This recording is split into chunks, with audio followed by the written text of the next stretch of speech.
tolerancia. Ahora, esto es muy importante.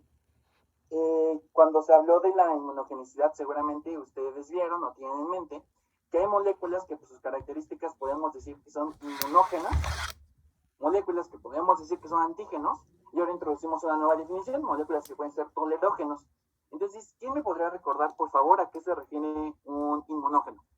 ¿Se acuerdan qué es eso? Es el antígeno que tiene la capacidad de desencadenar una respuesta inmune. Muy bien, Zamora, exacto. Es una molécula que es capaz de despertar una respuesta inmunitaria. Perfecto. ¿Un antígeno? Es cualquier molécula que puede ser reconocida por un receptor TCR, un BCR, ¿no? Perfecto, Cristian, muy bien. Entonces, antígeno es igual a reconocimiento o identificación, ¿vale? Inmunógeno, como ya sabemos, despierta una respuesta inmunitaria, ya sea innata o adaptativa. Perfecto. Bueno, hay una característica importante con los tolerógenos. Los tolerógenos son inmunógenos, ¿sale? Porque están despertando una respuesta inmunitaria. Todos los inmunógenos pueden ser tolerógenos. Todos los antígenos pueden ser tolerógenos.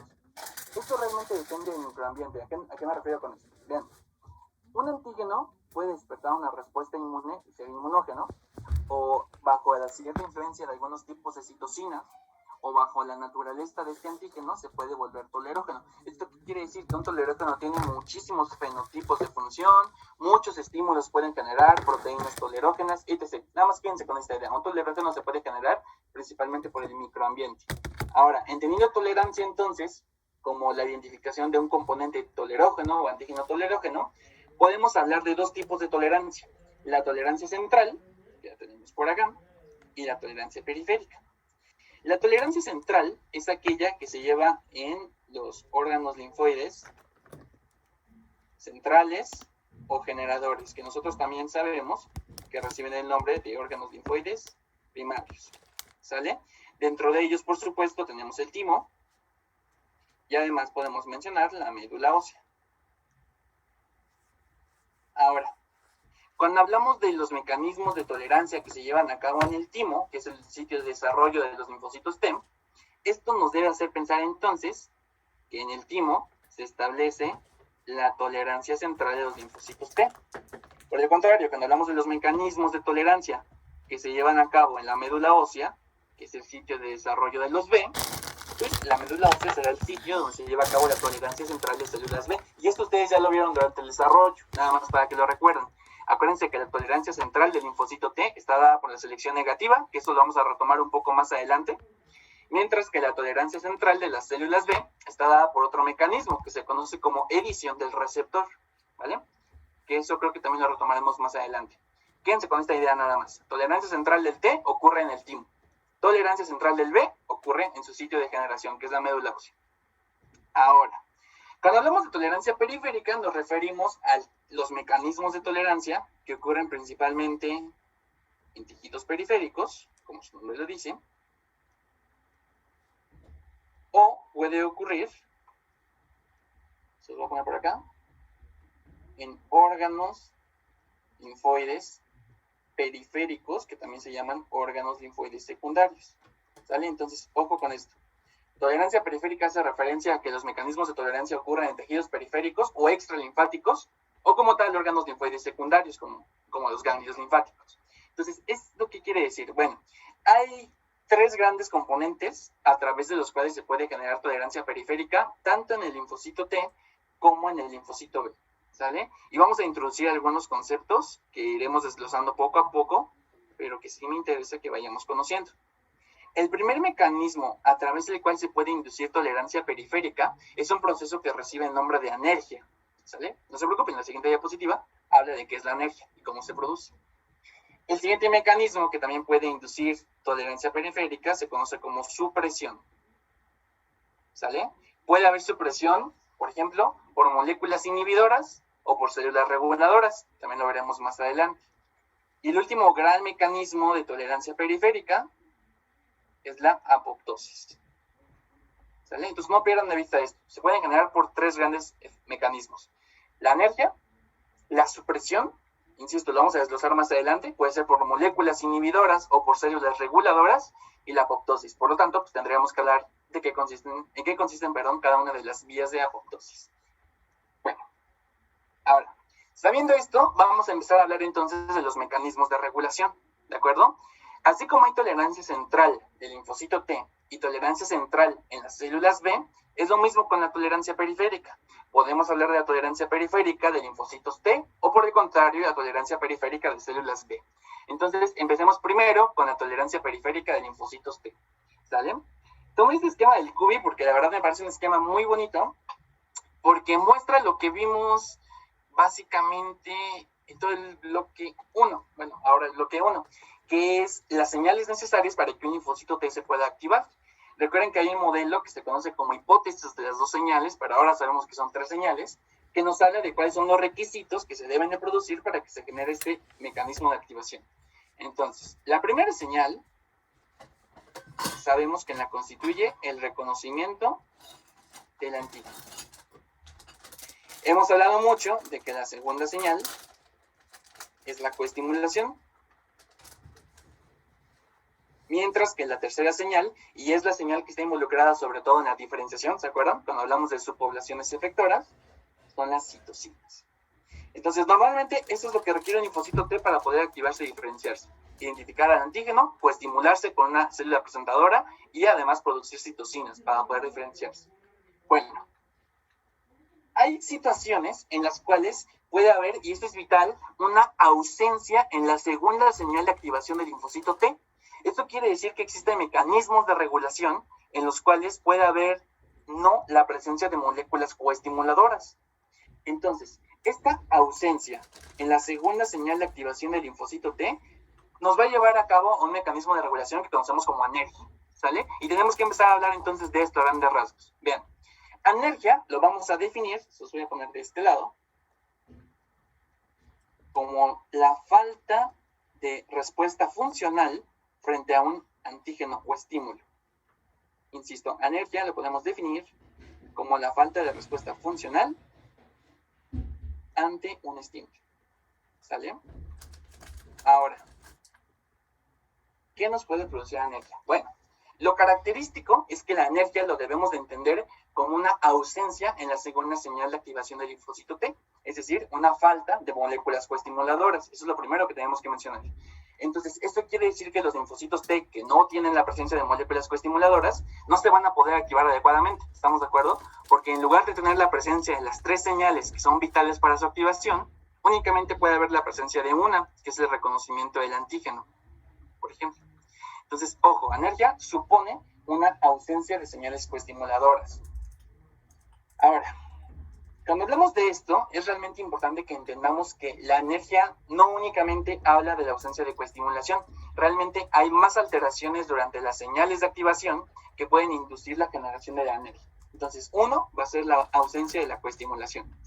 2, otra señal que también puede estimular el desarrollo de la anergia es el reconocimiento o contacto con el antígeno de forma prolongada.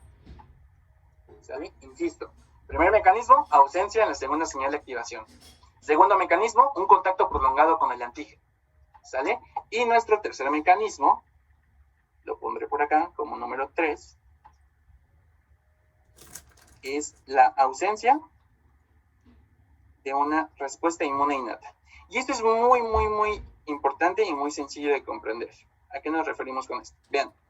Nosotros sabemos que cuando se desencadena una respuesta inmune innata, por ejemplo, a través del reconocimiento, a través de los PRR, ¿se acuerdan que había un punto, por ejemplo, en la señalización de los receptores de tipo TOL que inducía la activación del factor de transcripción nuclear NF-κB? ¿Se acuerdan de eso?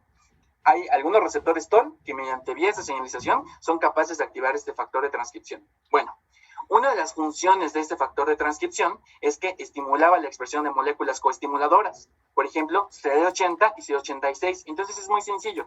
Si no hay respuestas inmunes innatas, se deprime la expresión de moléculas coestimuladoras y eso entonces puede llevar al desarrollo de anergia. ¿Sale? Entonces tenemos que ir pensando que el desencadenamiento de una respuesta inflamatoria, por ejemplo, puede estimular la expresión de moléculas coestimuladoras en las células presentadoras de antígeno. ¿Vale? Entonces, es muy sencillo, insisto. No hay respuesta inmune innata, no hay expresión de moléculas coestimuladoras y esto puede conducir a anergia. ¿Vale? ¿Queda claro esto hasta aquí? Perfecto, muy bien. Entonces, cuando una célula se vuelve anérgica, es importante que dejemos en claro que esto es irreversible. ¿Sale? Cuando un linfocito T cae en anergia, esto es irreversible. No puede volver a recuperar su capacidad de responder ante un antígeno. Entonces, cuando una célula se vuelve anérgica, está destinada a tener un tiempo de vida muy corto y posteriormente ser eliminada. ¿Sale? Ahora, hay distintos mecanismos a través de los cuales se ha observado que es capaz de producirse esta anergia. El primero es que se ha visto que cuando una célula T se vuelve anérgica, empieza a haber un decremento en las señales que transmite el TCR. Ese va a ser el primer mecanismo. Hay un decremento en las señales que transmite el TCR. Por supuesto, tenemos que pensar que señales activadoras. Número 2. Puede haber la activación de un conjunto de enzimas que se conocen como ubiquitina ligasas. Y dentro de ellas, la más importante, se llama CBLB. Ese es el segundo mecanismo. Activación de ubiquitina ligasas. Y aquí me gustaría que ustedes me ayuden. A ver, cuando una célula T, entonces, se vuelve anérgica, se empiezan a activar estas ligadoras de ubiquitina. Y si los componentes del TCR son marcados con ubiquitina, ¿qué creen que pase? ¿Qué le pasará a estos componentes del receptor? ¿Se degradan en el proteasoma? Muy bien. Ese es otro mecanismo a través del cual se puede producir anergia. Una célula T empieza a expresar ubiquitina ligasas, marca componentes del TCR y entonces se empiezan a degradar en el proteosoma. Exacto. Entonces, si se empiezan a destruir los componentes del TCR, pues ya no voy a tener un receptor completo que me permita activar. Excelente, muy bien. Entonces, degradación de componentes del TCR en el proteasoma. Perfecto. Y el último, y el que tal vez tenga mayor relevancia, porque lo vamos a revisar a continuación, es la unión o el acoplamiento a receptores inhibidores. ¿Sale? Este es otro mecanismo que también puede producir energía. La unión a receptores inhibidores o moléculas inhibidoras. ¿Esto qué quiere decir? Que entonces la ausencia de la segunda señal de activación, una primera señal muy prolongada o que no se produzca una respuesta inmunitaria, lleva a una alteración de los componentes del TCR. Y todo esto en conjunto va a favorecer la inactivación de los linfocitos T. ¿Sale? A fin de cuentas, para eso queremos la energía, para que no se activen los linfocitos T. Ahora, ejemplo clínico y muy relevante. Vean, los mecanismos de tolerancia central, la verdad es que son buenos, pero no son perfectos. Puede haber algunas ocasiones en que los mecanismos que establecen la tolerancia central fallen y entonces las células autorreactivas, en este caso los linfocitos T, salgan del timo y se encuentren en la periferia. ¿Sale? Entonces, por ejemplo, vamos a pensar que tal vez un linfocito T autorreactivo, cuando sufrió la selección negativa en el timo, no fue correctamente identificado y salió, se encuentra ahora en la periferia. Es una célula autorreactiva. Pensemos que esta célula autorreactiva, por ejemplo, infiltra o migra al páncreas. Entonces, cuando esta célula migra hacia el páncreas, va a ser capaz de identificar antígenos, por ejemplo, de los islotes pancreáticos, porque a fin de cuentas tiene un TCR. ¿Sale? A través del TCR va a ser capaz de identificar antígenos. Ahora, pero vean, eso es muy característico. Normalmente, en condiciones fisiológicas, no hay respuestas inflamatorias que ocurran en el tejido pancreático. Entonces, solo es por poner un ejemplo. Si en el tejido pancreático yo tengo ausencia de respuestas inflamatorias, esto va a favorecer que no se expresen moléculas coestimuladoras. ¿Sale? La ausencia de moléculas coestimuladoras, a través de estos mecanismos que acabamos de revisar, van a favorecer a su vez que el linfocito T no se active contra componentes propios. No sé, podemos mencionar, por ejemplo, la insulina.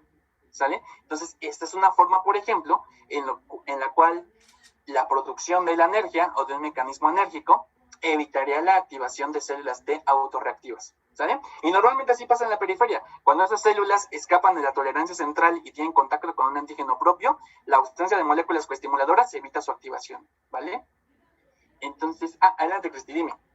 Ay, nada más tenía una pregunta porque me estaba acordando que justo vimos que cuando no pasaba esto se podía dar la diabetes inmunológica, ¿no? Exacto. Como justo ataca a las células de los islotes pancreáticos. Entonces nada más mi duda era, entonces cuando se da la diabetes inmunológica como tal, es un problema a nivel de la tolerancia periférica y no de la tolerancia central, ¿no? Exactamente, Cristel, es la tolerancia periférica, aunque también involucra fallos de tolerancia central. O sea, es como un fallo de ambas tolerancias, mira. Yo lo entiendo así, sino que el doctor Marín me corrige. Mira, es un fallo en la tolerancia central porque las células autorreactivas escaparon de la selección negativa. Entonces ahí ya no fue tan específica la tolerancia central. Pero es un fallo también en la tolerancia periférica porque tus mecanismos de regulación periféricos, por ejemplo la anergia o CTLA4, no te están ayudando. Entonces es como un fallo combinado de ambos tipos de tolerancia. En este caso. Claro, o sea, como que en los dos puntos donde podía haber como una regulación y te iban a proteger, los dos fallaron, ¿no? Tanto central como en periférico. Exactamente. Ok, gracias. Perfecto. Bien, entonces, ese sería nuestro primer mecanismo de regulación, la anergia. ¿Todo claro con la anergia? Vale, perfecto. Vamos a hablar del siguiente mecanismo de regulación, que es la unión a receptores inhibidores o moléculas inhibidoras. Y para que quede un poquito más claro cómo actúa este mecanismo, les hice este pequeño dibujito en BioRender. Entonces, esta diapo es súper importante para la comprensión de las enfermedades autoinmunes, ¿vale? Y entendiendo esta diapo, podemos comprender las nuevas terapéuticas contra el cáncer y la comprensión de ciertas enfermedades autoinmunes. Entonces, pongan muchísima atención con esta diapo. Me voy a ir muy lento para que vaya quedando todo claro. Vamos a empezar. Fíjense. Nosotros sabemos que existe una molécula de papel inhibitorio que se expresa en las células T, sobre todo en las células T activadas, que se conoce como CTLA4. Entonces, por acá vamos a mencionar que esta molécula se llama CTLA4. CTLA4 es una molécula que, si se dan cuenta, es estructuralmente prácticamente idéntica o muy similar a CD28. Esto quiere decir entonces que CTLA4 comparte los mismos ligandos que CD28. CD80 y CD86, ¿sale? Pero tiene una diferencia muy importante. CTLA4 es una molécula que tiene una elevada afinidad por los ligandos de CD28, que los ligandos de CD28 sabemos que son CD80 y CD86. Hagan de cuenta que si nosotros comparamos la afinidad que expresa CTLA4 contra CD28, CTLA4 tiene la capacidad de unirse más fuertemente entre 10 a 20 veces más que CD28. ¿Eso qué traduce? Bueno, CTLA4 tiene una elevada afinidad por estos ligandos. Entonces, aquí es la clave de todo. Vean, debido a que es una molécula que tiene una alta afinidad por estos ligandos, esto quiere decir que cuando existe una baja concentración de las moléculas B7, o sea, los ligandos, cuando hay una baja concentración de estos ligandos, debido a la elevada afinidad de CTLA4, CTLA4 va a captar todos, ¿de acuerdo? Insisto, tiene tanta afinidad por estos ligandos que cuando hay muy poca disponibilidad de los mismos, todos se los lleva CTLA4. Ahora, ¿bajo qué condiciones existe una baja expresión de CD80 y CD86? Principalmente bajo dos condiciones. La primera es cuando se establece un contacto con antígenos propios, y la segunda, cuando tenemos células dendríticas inmaduras o en reposo. Insisto, hay dos condiciones en las cuales hay una baja expresión de CD80 y CD86. Tras el contacto con antígenos propios y cuando las células dendríticas se encuentran inmaduras o en reposo. ¿Esto qué quiere decir? Que bajo estas situaciones en las cuales existe una pobre disponibilidad de ligandos y todos son acaparados por CTLA4, los linfocitos T no se van a activar. Es decir, los linfocitos T se encuentran inactivos. Ojo con esto, lo voy a repetir. CTLA4 es estructuralmente idéntico a CD28. Comparten los mismos tipos de ligandos, pero posee una mayor afinidad para poder unirse a estos ligandos. Una afinidad que es 10 a 20 veces superior a CD28. Esto quiere decir que cuando hay muy poca concentración de los ligandos, debido a su elevada afinidad, todos son captados por CD28. ¿En qué situaciones se produce esto? Cuando hay contacto con antígenos propios o cuando las células dendríticas se encuentran inmaduras. ¿Esto qué nos asegura? Que cuando hay contacto con antígenos propios, la pobre disponibilidad de los ligandos inactiva los linfocitos T. ¿Estamos de acuerdo? Y esta inactivación de los linfocitos T se lleva a cabo por el contacto con CTLA4. ¿Sale? Entonces, ¿ustedes creen que este primer mecanismo a través del cual acabamos de platicar regula de forma positiva o negativa la activación de los linfocitos T. Negativa. Perfecto, muy bien. Entonces, está regulando de forma negativa la activación de los linfocitos T, ¿sale? Y como estamos evitando que los linfocitos T se activen o monten una respuesta contra antígenos propios, estamos evitando la autoinmunidad. ¿De acuerdo? Eso lo voy a repetir. A través de este mecanismo, CTLA4 evita la activación de linfocitos T contra antígenos propios y esto evita la autoinmunidad y por lo tanto favorece la tolerancia. ¿Sale? Entonces, queda claro, insisto, cómo CTLA4 en este aspecto está estimulando la tolerancia de los linfocitos T, evitando su activación contra antígenos propios. Yo siento que me confundí un poco. Es que, bueno, voy a recapitular un poco a ver si encuentro ahí el fallo. Es que se supone que CTLA4 es mucho más afín a B7 que CD28, ¿no? Entonces, cuando disminuye la concentración de B7, todo lo disponible se va a unir a CTLA4. Exactamente. Ok, entonces esa era mi duda, porque pensé que era CD28, ya no me quedaba como, ya no cuadraba todo, pero entonces se une todo lo que resta a CTLA4 y ya después pasa todo esto, ¿no? De que evita que haya una autorreactividad, ¿no? Exactamente, Zamora, muy bien. Pero fíjate, ahora va a quedar más claro cuando hablemos de cómo actúa CD28. CD28 tiene una menor afinidad, ¿sale? Obviamente tiene una menor afinidad por CD80 y por CD86. Entonces, si CD28 se acopla con menor afinidad a sus ligandos, tiene que haber una amplia disponibilidad de los ligandos o tienen que haber una poca cantidad de estos para que se pueda unir CD28. Pues mucha, ¿no? Amplia disponibilidad. Exactamente, muy bien, Zamora y Cristi. Perfecto, claro. Tienen que existir una amplia concentración de las moléculas de B7 para que se pueda unir CD28, porque su afinidad es mucho menor que la de CTLA4, es más chiquita. Entonces, esto quiere decir que nosotros tenemos que, a través de ciertos mecanismos, estimular una mayor expresión de moléculas coestimuladoras. Ahora, ¿qué estímulos favorecen un incremento en la expresión de CD80 y CD86 en las APC? Bueno, número 1, el contacto con microbios. Eso os lo voy a poner por acá. Ese sería el primer mecanismo. Número 1, el contacto con microbios. Número 2, el reconocimiento a través de los PRR. Acabamos de mencionar un ejemplo. Cuando se lleva a cabo la identificación de un patrón a través de los receptores de tipo TOL, hay vías de señalización que estimulan la activación del NF-κB y con ello una mayor expresión de moléculas coestimuladoras. Y número 3, el siguiente mecanismo que estimula una mayor expresión de moléculas coestimuladoras, la inflamación. ¿Sale? Entonces, ¿esto qué quiere decir? Bueno, que bajo estos estímulos va a haber una mayor expresión de ligandos y debido a su pobre afinidad, CD28 tiene que encontrarse en un microambiente donde exista una amplia disponibilidad de las moléculas de B7 para poder activarse. Entonces, esto quiere decir que cuando hay contacto con microbios, cuando hay una respuesta inmune innata o cuando se desencadena una respuesta inflamatoria, los linfocitos T van a estar activos. ¿Sale? Y así es como actúa CD28, insisto.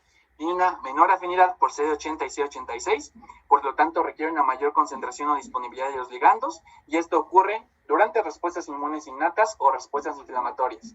Bajo estos preceptos, sí nos conviene que se activen los linfocitos T, y por ello es más útil la unión de CD28. ¿Sale? Si lo vemos del lado opuesto, cuando hay contacto con antígenos propios, por el contrario, me conviene que haya menos disponibilidad de B7 para que todo sea acoplado por CTLA4 y entonces evite un fenómeno de autoinmunidad. ¿Queda claro, chicos, cómo ocurre este mecanismo de regulación? ¿Seguros?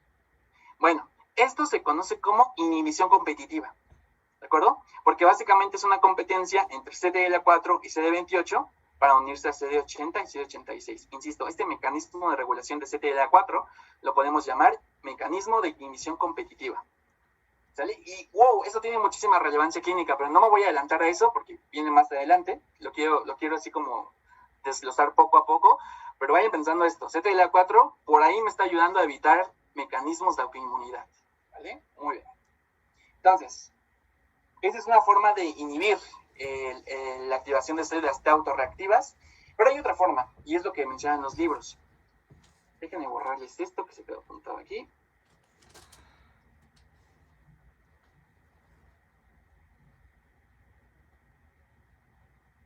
Bien. Ahora, se dice que hay dos formas en las cuales CTLA4 entonces es capaz de, digamos, inhibir la activación del linfocito T. En este caso de tolerancia, hablamos de los linfocitos T autorreactivos. La primera se llama mecanismo intrínseco y la segunda se llama mecanismo extrínseco. El mecanismo intrínseco o la inhibición intrínseca que lleva a cabo CTLA4 ocurre durante las etapas finales de la activación del linfocito T. ¿Se acuerdan cuando hablamos de la cinética de activación? En los estadios finales de la activación empiezan a incrementar su concentración de moléculas inhibidoras como CTLA4 para evitar que todo el tiempo se encuentre activa la maquinaria de la sinapsis inmune. Bueno, a esto se refiere el mecanismo intrínseco. En las etapas finales de la activación del linfocito T incrementan su expresión de moléculas como CTLA4 y esto, por supuesto, sabemos que regula de forma negativa los linfocitos T. O sea, básicamente se refiere a eso. Insisto, en los estadios finales de la activación, durante la sinapsis inmunitaria, incrementa su concentración CTLA4 y esto regula de forma negativa los linfocitos T. Básicamente a esto se refiere al mecanismo intrínseco. Lo interesante es cuando hablamos de los mecanismos extrínsecos. Los mecanismos extrínsecos están dados por linfocitos T reguladores. Los linfocitos T reguladores, de los cuales vamos a hablar largo y tendido el día de hoy, son células, insisto, maravillosas. Una de sus características de estas células T reguladoras, háganme cuenta que cuando hablamos de dogmas inmuno, los T reguladores son muy interesantes porque rompen todos esos dogmas. Entonces, uno de los, digamos, de los dogmas que vimos durante la activación del linfocito T es que CTLA4 únicamente se expresaba de forma inducible, ¿se acuerdan? CTLA4 era inducible porque únicamente se expresaba linfocitos T activados. Bueno, este es el primer excepto. La única célula que es capaz de expresar CTLA4 de forma constitutiva son los linfocitos T reguladores. Entonces, ojo, esto es muy importante, insisto. Durante la activación mencionamos que CTLA4 era de expresión inducible en células T activadas. Bueno, vamos a romper esta regla y vamos a quedarnos ahora con que los linfocitos T reguladores son las únicas células que expresan CTLA4 de forma constitutiva. Todo el tiempo se encuentren o no se encuentren activados, las células T reguladoras son capaces de expresar CTLA4. ¿De acuerdo?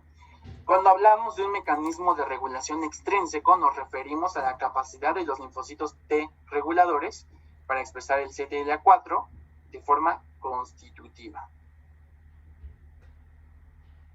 Ahora, cuando se expresa CTLA4 de forma constitutiva, sabemos que esto va a reducir la expresión de las moléculas B7. Y esto es muy importante, porque es una forma en la cual los linfocitos T son capaces de regular el proceso de activación. Vean, como todo el tiempo se encuentran expresando CTLA4, cuando los linfocitos T identifican la presencia, por ejemplo, de una célula autorreactiva, a través de su expresión de este componente, van a unirse al linfocito T autorreactivo. ¿Sale? Va a quedar más claro, lo voy a desglosar un poco más adelante, pero vayan pensando esto.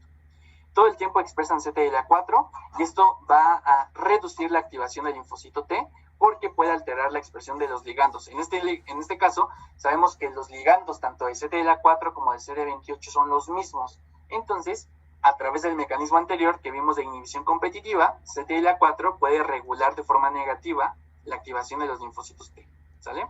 Entonces, resumen, intrínseco se forma durante la sinapsis inmunitaria. Extrínseco depende de linfocitos T reguladores. ¿Sale? Vamos a ahondar más en los mecanismos de regulación de estas células un poco más adelante, pero quédense, insisto, con la idea de que la expresión constitutiva de CTLA4 regula de forma negativa la activación de linfocitos T. ¿Ok?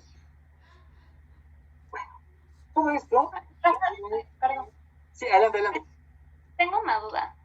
Por favor. Es que en algún momento vi que CTLA4 se podía unir a claptrina. Entonces iba a hacer una endocitosis y iba a durar como más y no sé qué. Pero la verdad es que no lo entendí. O sea, mi apunte está hecho un desastre. Tampoco entiendo qué dice.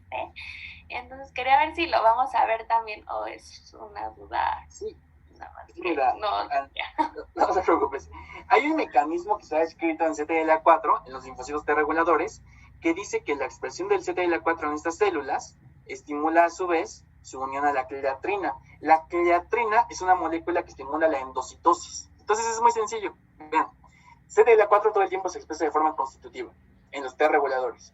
Cuando se une a la creatrina, los linfocitos T reguladores pueden endocitar a las moléculas de B7. O sea, básicamente para eso sirve la creatrina. Forma vesículas que permiten endocitar o comerse las moléculas coestimuladoras, que en este caso son CD80 y CD86.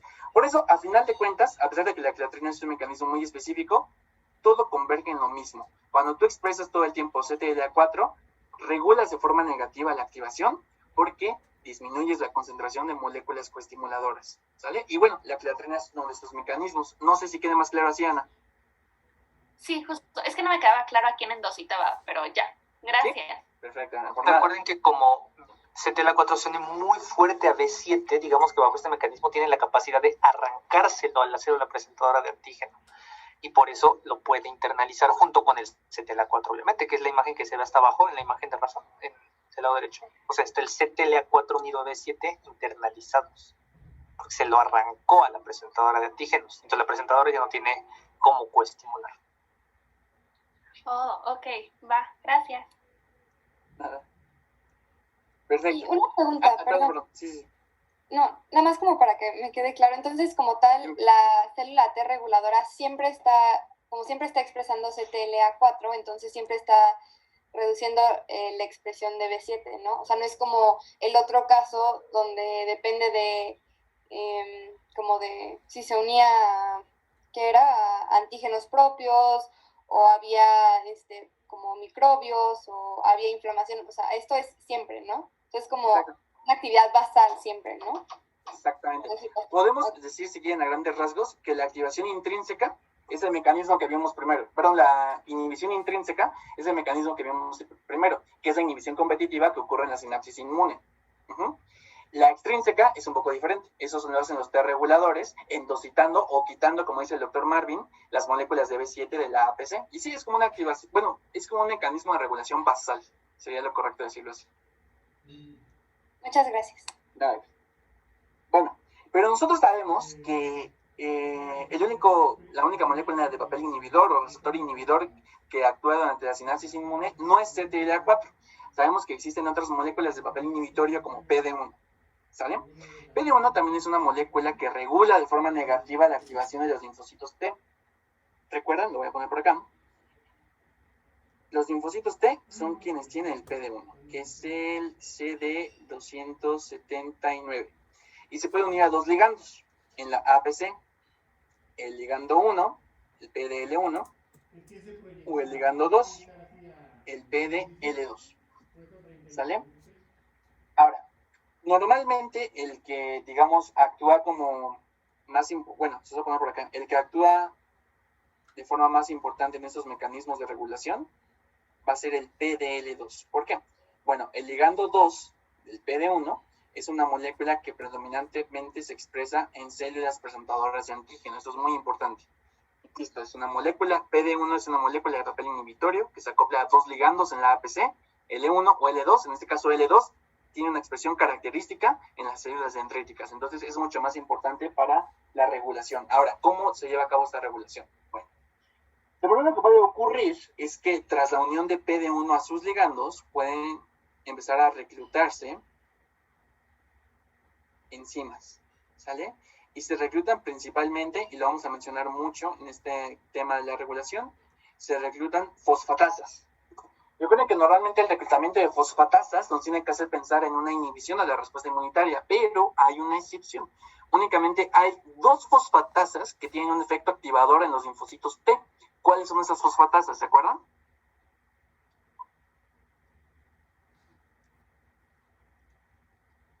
Es una pregunta medio difícil, pero hay una excepción, insisto. Hay dos fosfatasas con efecto activador en los linfocitos T. ¿Cuáles son? CD45 y la calcineurina. Excelente, San, muy bien. CD45 es una fosfatasa, exacto, que defosforila y activa a LSK, ¿se acuerdan? Y durante la señalización celular, LSK, bueno, empiezan las cascadas de señalización. Eso con CD45. Y la calcineurina es una fosfatasa que defosforila y activa un factor de transcripción. ¿Se acuerdan qué factor de transcripción era? Que depende de la vía del inositol trifosfato. De hecho, no fue pregunta de examen. Pero, ¿se acuerdan qué factor de transcripción defosforila y activa la calcineurina? NFAT. NFAT, bien, Zamora, muy bien. NFAT. NFAT es el factor de transcripción que deriva de esta vía. Muy bien. Entonces, durante la regulación, insisto, la unión de PD1 a sus ligandos estimula el reclutamiento de fosfatasas. Y de forma muy general, las fosfatasas tienen un efecto inhibitorio.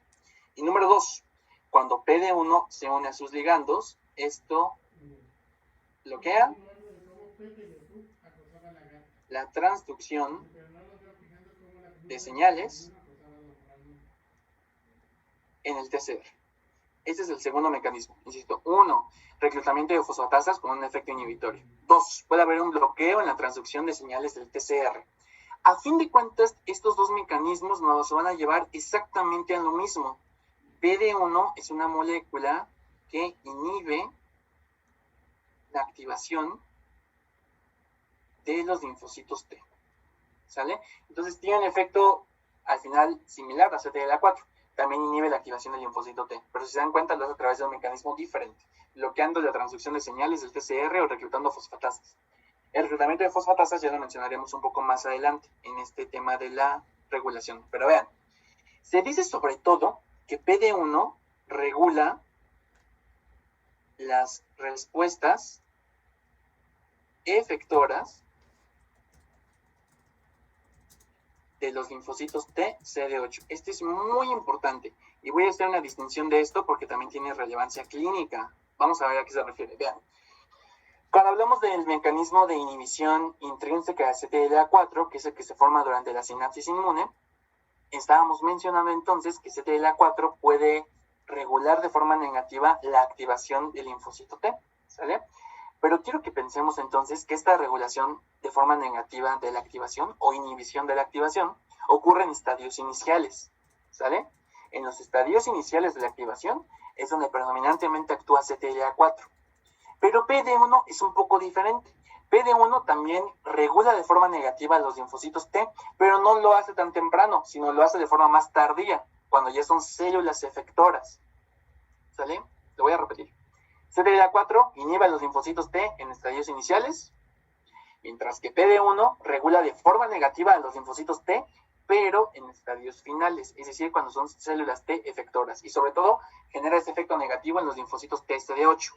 Y esto va a quedar súper claro cuando mencione lo siguiente. Vean, hay ciertos estímulos que son capaces de incrementar la expresión de PD1. A grandes rasgos vamos a quedarnos con esta idea. ¿Qué estímulos incrementan la expresión del PD1? Bueno, sobre todo la estimulación crónica del antígeno. ¿Sale? El contacto de forma crónica con el antígeno incrementa la expresión de PD1 en los linfocitos T. Y si se dan cuenta, eso es lo que habíamos mencionado al principio de la anergia. O sea, no entendamos anergia nada más como una ausencia en la segunda señal de activación. También mencionamos que si hay una primera señal de activación muy prolongada, se puede estimular la anergia. Bueno, esto se ha favorecido, por ejemplo, porque una estimulación crónica con el antígeno puede incrementar la expresión de PD1. Ahora, de forma clínica, hay dos situaciones que estimulan de forma crónica, sobre todo, la expresión incrementada de PD1. Esto pasa sobre todo en tumores o cuando hay infecciones crónicas.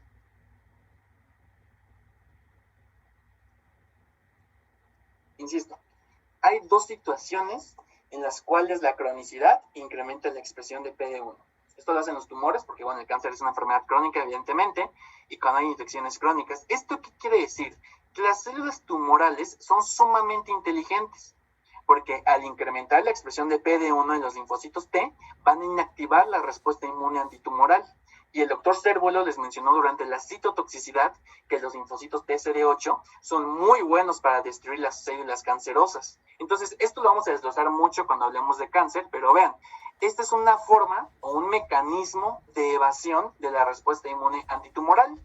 Las células cancerosas, de forma crónica, incrementan la expresión de PD1 en los linfocitos T, y todo el tiempo los está inactivando.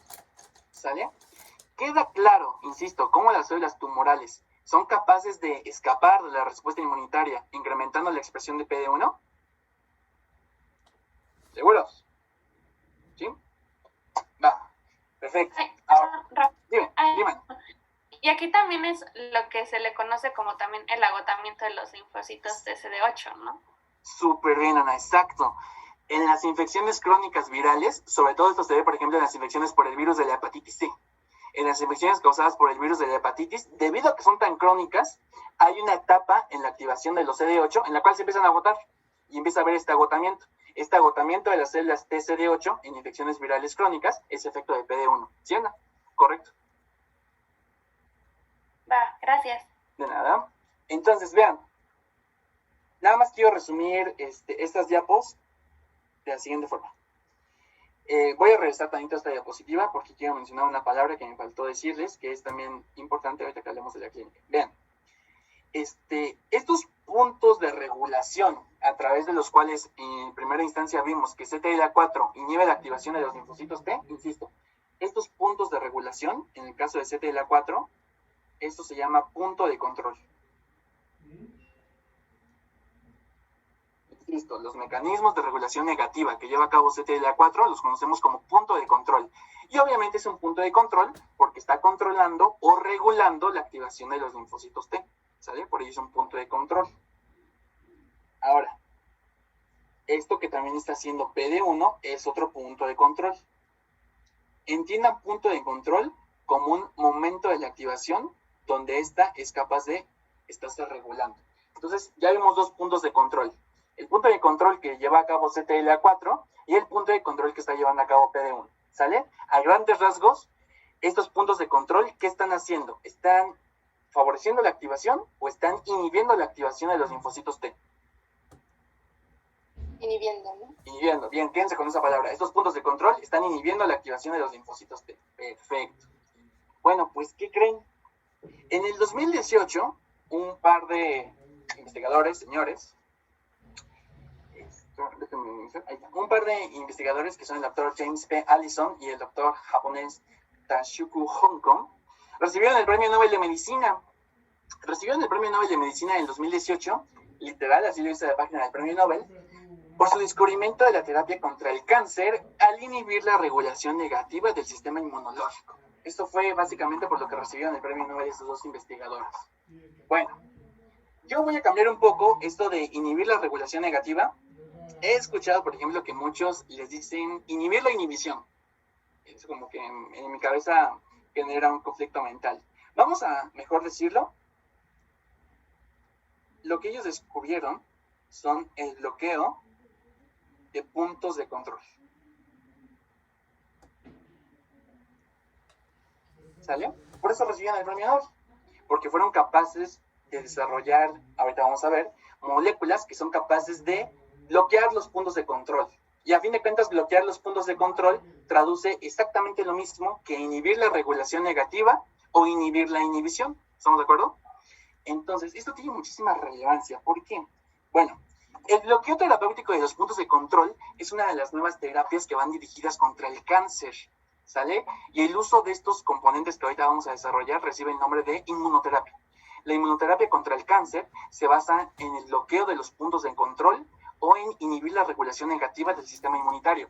Quise poner esta pequeña correlación clínica para que quede un poco más claro la importancia biológica que tienen componentes como CTLA4 y como PD1. Vamos a irlo poniendo por acá. Vean, las células tumorales, que son las células cancerosas, son muy inteligentes, ¿sale? Estas células son capaces de llevar a cabo algo que se conoce como evasión o escape. La evasión o el escape de la respuesta inmunitaria la pueden desencadenar a través de distintos mecanismos, pero hay dos que están muy bien descritos. Uno de los mecanismos de evasión que llevan a cabo las células cancerosas es que son capaces de incrementar la concentración de CTLA4 en los linfocitos T. Y número dos, también son capaces de incrementar la expresión de PD1 en los linfocitos T, o por el contrario, pueden Como número 3, incrementar la expresión del PDL1. ¿Sale? Insisto, estas células cancerosas pueden evadir o escapar de la respuesta inmunitaria a través de estos 3 componentes. Hay más, pero estos son 3 que vamos a mencionar ahorita.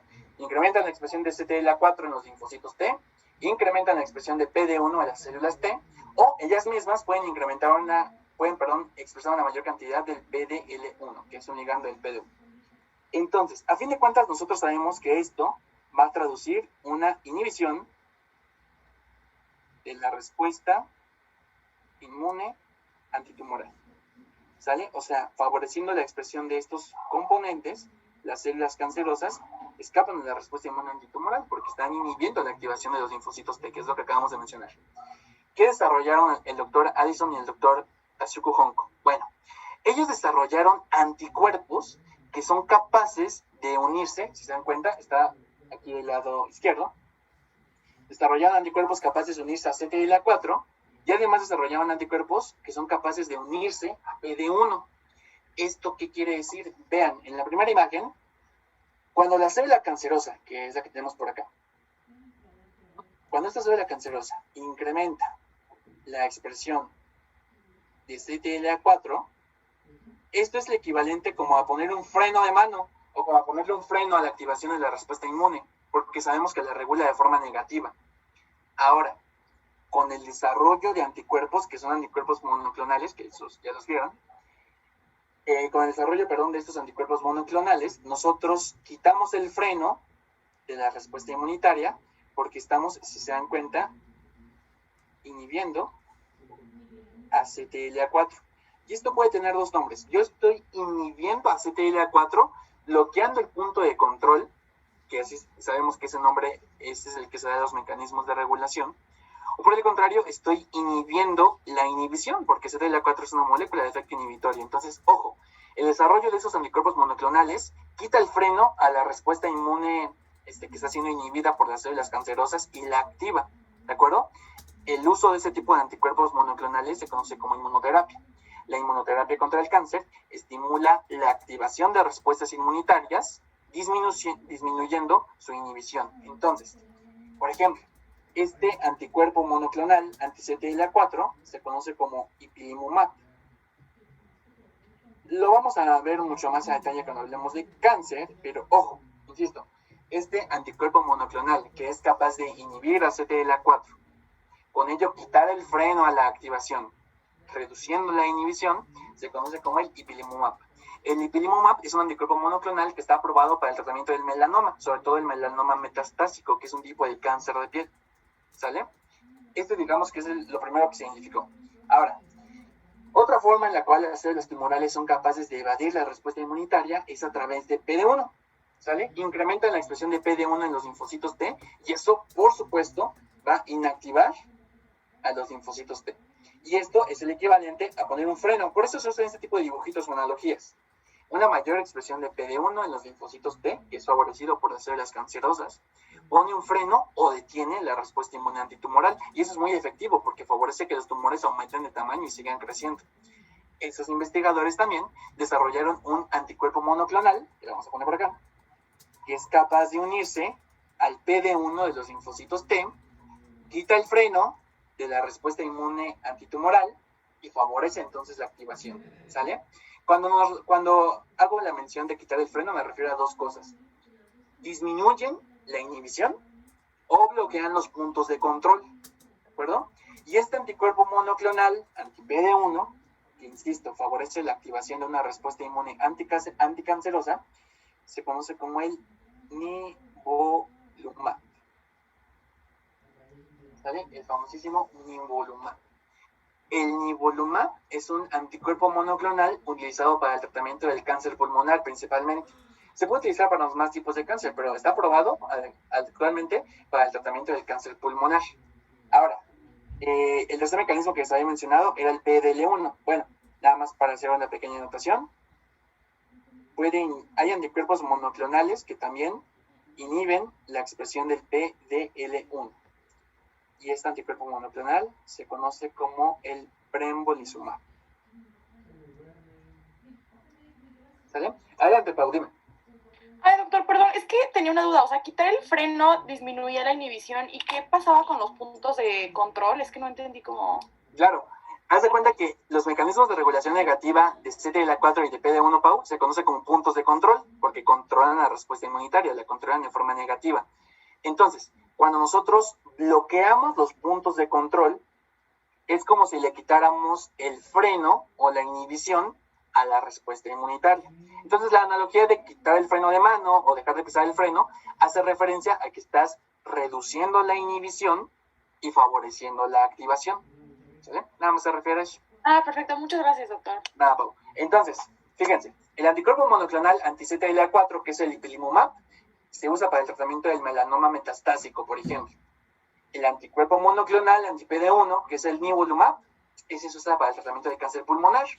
Y por último, hay otro anticuerpo monoclonal que puede reducir la expresión del PDL1. Recuerden que el PDL1 no se expresa en el T, se expresa en la célula tumoral. ¿De acuerdo?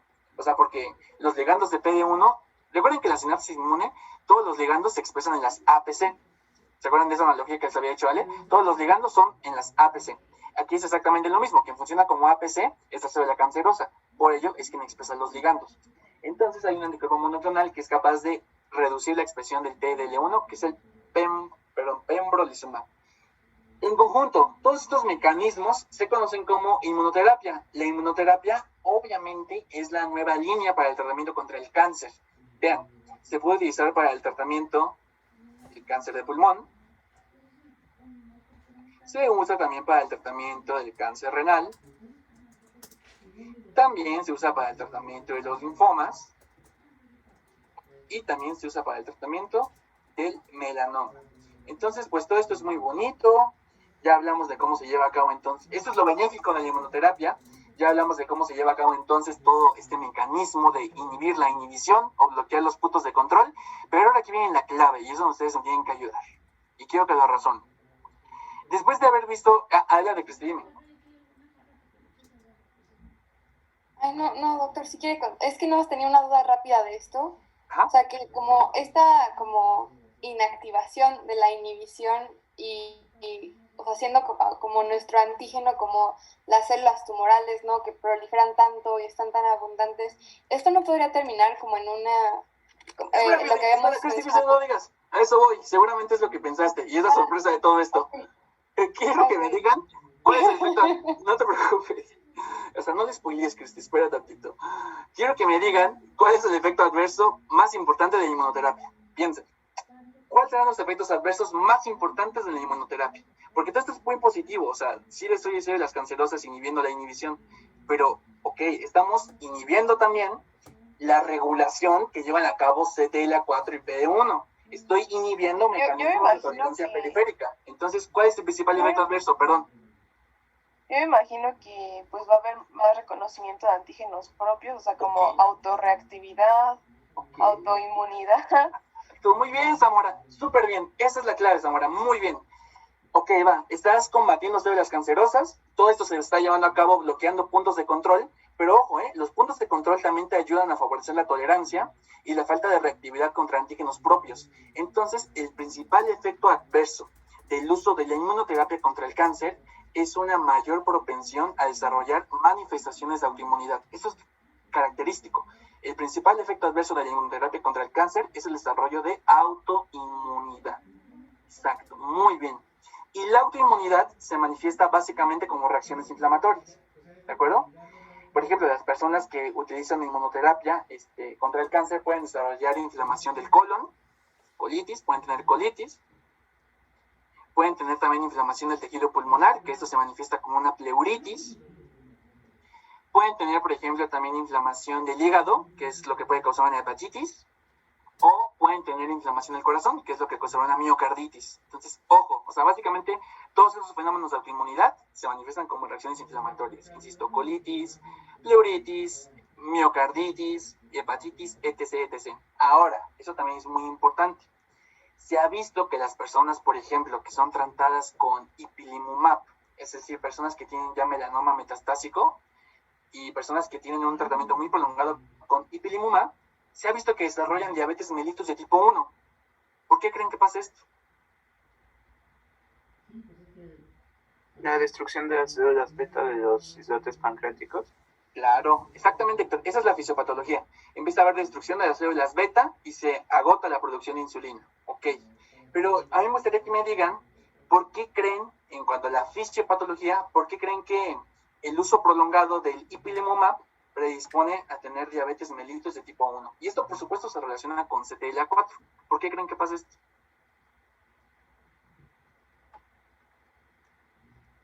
Yo creo que justo hay como una desregulación en la tolerancia periférica, ¿no? Exactamente. Exacto. De hecho, fue el ejemplo que les puse cuando hablamos de anergia. ¿Se acuerdan? Cuando una célula T autorreactiva escapa de la tolerancia central y se encuentra en la periferia, la anergia nos ayuda a evitar que se active contra antígenos propios porque no hay moléculas coestimuladoras. Aquí es exactamente lo mismo. Los linfocitos T autorreactivos que se encuentran en la periferia, si nosotros no tenemos CTLA4 que evita su activación, estamos perdiendo un punto de control. Entonces puede ser quizá que algunas células T que escaparon de la tolerancia central, al infiltrar el páncreas, como no hay CTLA4, no va a haber estos mecanismos de tolerancia y puede haber manifestaciones de autoinmunidad. En este caso, la diabetes mellitus de tipo 1, que es autoinmune. ¿Vale, Cristina? Sí, porque nada más como agregando esto, porque justo las CTLA4 ya eran las que iban como a actuar cuando había como un contacto con un antígeno propio, ¿no?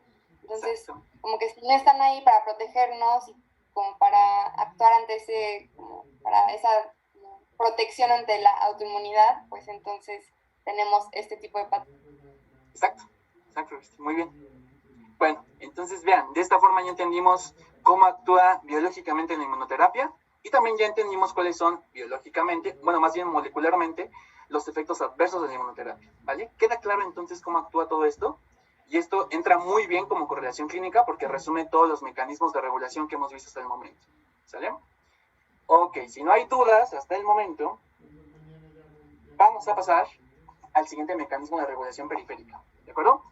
Ya hablamos entonces de dos grandes mecanismos. Ya hablamos primero de la anergia, ya hablamos de la supresión por moléculas inhibidoras, que en este caso son CTLA4 y PD1. Vamos a hablar del último mecanismo de tolerancia periférica de los linfocitos, no, perdón, el penúltimo mecanismo de tolerancia periférica de los linfocitos T, que es la apoptosis, ¿sale? La eliminación. Característicamente hay dos vías muy importantes cuando hablamos de apoptosis. Tenemos por un lado la vía intrínseca o vía mitocondrial y por otro lado la vía extrínseca o vía del receptor mortal. Entonces vean, vamos a hablar primero de la vía del receptor mortal que está mediada por FAS. Entonces, por un lado, FAS es una molécula que se expresa normalmente, FAS ligando es una molécula que se expresa de forma inducible. Esto quiere decir que el FAS ligando únicamente se expresa cuando los linfocitos T se están activando. Por eso decimos que requiere la presencia de un estímulo. En este caso, se expresa de forma inducible y muy importante en los linfocitos T CD8 o citotóxicos. De hecho, el doctor Cérvulo también ya les había hablado muy poquito de esta vía. Nada más lo único que vamos a hacer es ampliarla. Pero entonces, el FAS ligando, que insisto es una molécula de expresión inducible en los linfocitos T CD8, es capaz de unirse a un receptor que se llama FAS. FAS es una molécula de expresión constante. Y ojo, le puse constante y no constitutiva. Porque constitutivo sería que se está expresando todo el tiempo. Pero constante nos habla de que con frecuencia puede expresarse. Entonces piensen que es expresión constante porque sí se está expresando mucho de forma fisiológica, pero no todo el tiempo se está produciendo en las células. Es constante, no constitutivo. Ahora, el FAS es una molécula que se expresa básicamente en todas las células. Todas las células son capaces de expresar FAS. ¿Qué tienen en común el FAS ligando junto con FAS? Bueno, ambos pertenecen a la familia de receptores del TNF. Es más, hasta yo me acuerdo que el doctor Cérvulo les puso una diapo muy bonita donde venía familia de receptores del TNF. Bueno, pues FAS y FAS ligando son parte de la familia de receptores del TNF. Son muy parecidos, de hecho, al TNF. Ahora, el FAS ligando entonces se expresan en los linfocitos T citotóxicos cuando se activan. Cuando estos linfocitos T citotóxicos se activan o llevan a cabo su citotoxicidad, que esto ya se revisó, el Fas ligando inducible se puede unir al Fas constante que se expresa en todas las células. ¿A qué nos referimos con esto? Vean, el acoplamiento del Fas ligando más el receptor Fas en la célula diana va a activar, número 1, una caspasa iniciadora. Insisto, esto, número 1, va a activar una caspasa iniciadora. En esto de la apoptosis, chicos, piensen que hay dos tipos de caspasas. Las caspasas iniciadoras y las caspasas ejecutoras. ¿Sale? Las caspasas iniciadoras son las que comienzan la vía apoptótica. En este caso, la caspasa iniciadora de la vía extrínseca o del receptor mortal es la caspasa 8. Insisto, las caspasas las clasificamos en dos: caspasas iniciadoras que comienzan la vía y caspasas ejecutoras que son las que ejecutan la vía. La caspasa iniciadora de la vía extrínseca es la caspasa 8. Después de que se activa la caspasa 8, de forma subsecuente se va a activar otra caspasa, que en este caso es una caspasa ejecutora. La caspasa ejecutora, tanto de la vía intrínseca como extrínseca, es la caspasa 3. ¿Vale? Entonces, vean, es muy sencillo. En la unión del Fas ligando de la célula TCD8 se une al Fas de la célula diana. Este acoplamiento de Fas más Fas ligando activa la caspasa 8, que es la caspasa iniciadora. Esto posteriormente lleva a la activación de la caspasa ejecutora, que es la 3. Y cuando se activa la caspasa 3, que es la caspasa ejecutora, esto va a llevar a cabo la fragmentación del DNA.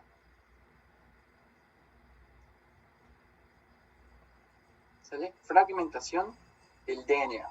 Y así es como se resumiría la vía extrínseca o vía del receptor mortal. ¿Sale? Resumen: caspasa iniciadora, la 8. Caspasa ejecutora, la 3. ¿Qué interacción favorece la activación de esta vía? Fas con Fas ligando, que insisto, son receptores de la familia del TNF, que también reciben el nombre de receptores mortales. Esta vía realmente es muy sencilla. La que tal vez sea un poco más compleja sea la vía mitocondrial o intrínseca. Esta es un poquito diferente. Entonces, voy a ponerlo por acá. Vean. Esto que voy a desarrollar de este lado son los estímulos activadores. ¿Sale? ¿Qué estímulos pueden favorecer la activación de la vía intrínseca o mitocondrial? Bueno, pueden ser varios. Por ejemplo, puede haber una reducción en factores del crecimiento. Eso sería lo primero. 2, puede haber también una reducción en las señales de supervivencia. O 3, pueden empezar a producirse alteraciones en el DNA.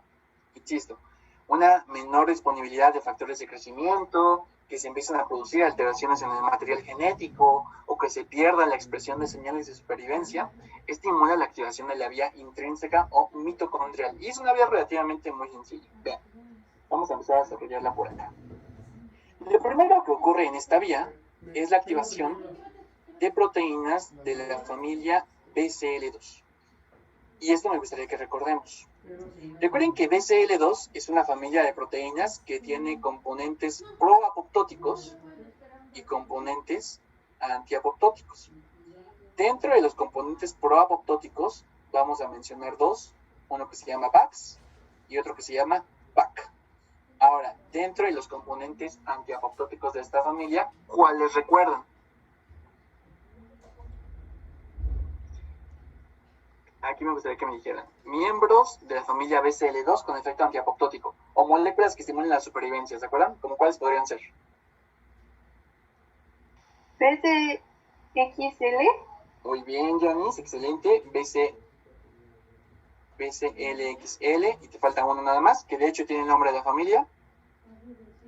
BCL2, ¿no? Muy bien. Entonces, tenemos dos tipos de proteínas, apoptóticas como VAX y VAC, y antiapoptóticas como el BCLXL y como el BCL2. Excelente. En la vía mitocondrial, obviamente, se van a estar activando proteínas de esta familia con efecto proapoptótico. Vale. Pero, ¿por qué?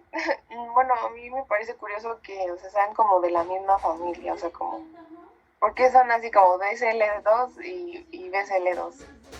Haz de cuenta que dice que, perdón, Zamora, haz de cuenta que todo el tiempo en el interior de la célula hay un equilibrio. Hay un equilibrio entre la expresión de proteínas apoptóticas y la expresión de proteínas antiapoptóticas. Cuando se genera la apoptosis, se rompe ese equilibrio y entonces tiende más hacia la expresión de proteínas proapoptóticas. Pertenecen a la misma familia porque tienen la misma estructura, ¿sale? O sea, por eso pertenecen a la misma familia, porque estructuralmente son idénticas. Lo que cambia son los efectos biológicos que generan. Las proapoptóticas, que son las que estamos viendo, ahorita en unos momentos más quedará claro cómo favorecen la muerte celular. Las antiapoptóticas, que insisto, estructuralmente son idénticas, por el contrario, inhiben la apoptosis. Nada más por ello son de la misma familia, por su estructura. Ok, gracias. De nada. Vale, entonces, número 1, activación de proteínas proapoptóticas de la familia BCL2 como VAX y PAC. Perfecto. Siguiente paso, se empiezan a activar componentes como BIM. BIM es un sensor de estrés celular.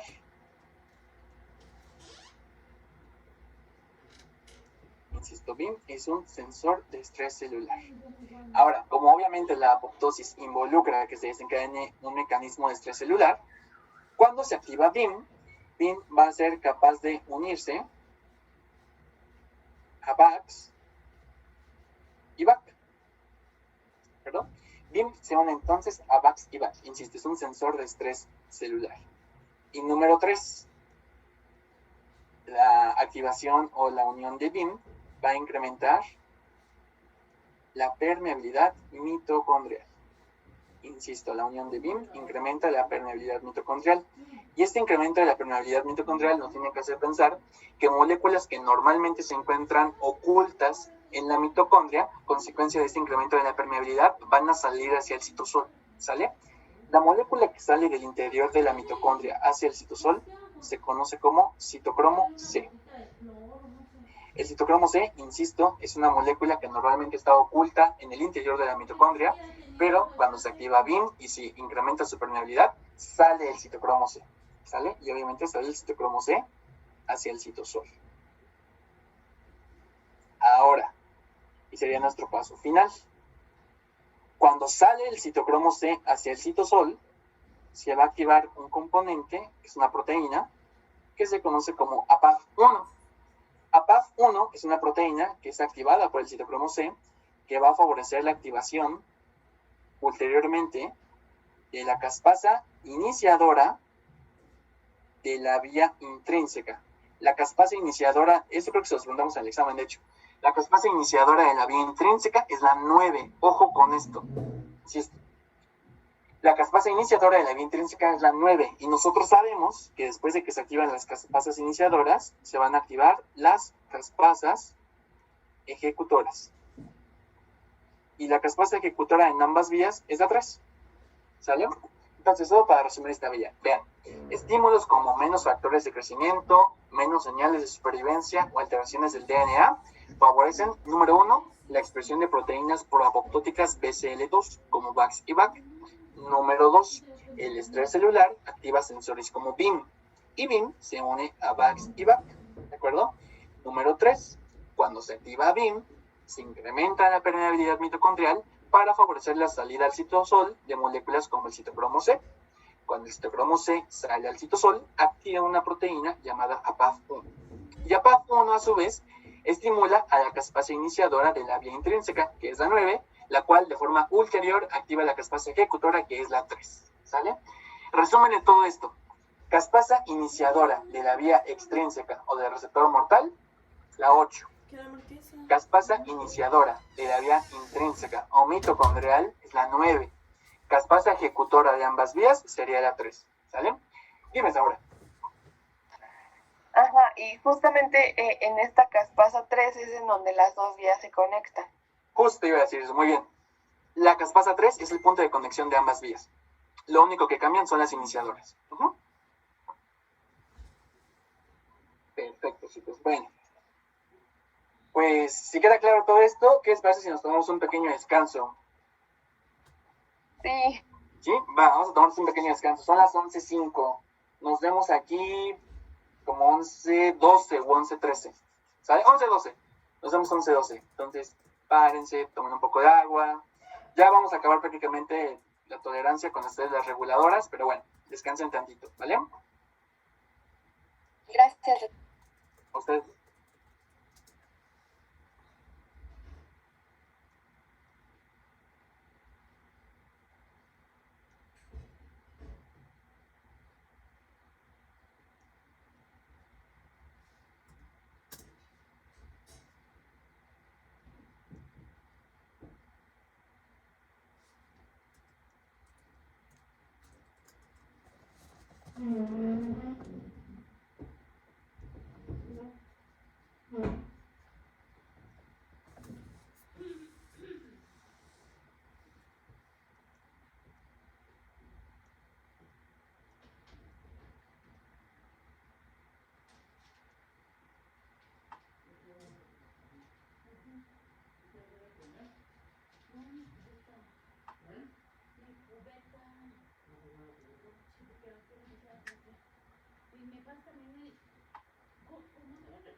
Bueno, chicos, entonces, continuando con esto de la regulación de la respuesta inmune, ahora sí, vamos a hablar entonces de el último mecanismo que está involucrado en la tolerancia periférica, que son las células reguladoras, ¿vale? Vamos a irlo desarrollando poco a poco. Vean, los linfocitos T reguladores son células que pueden originarse de dos sitios.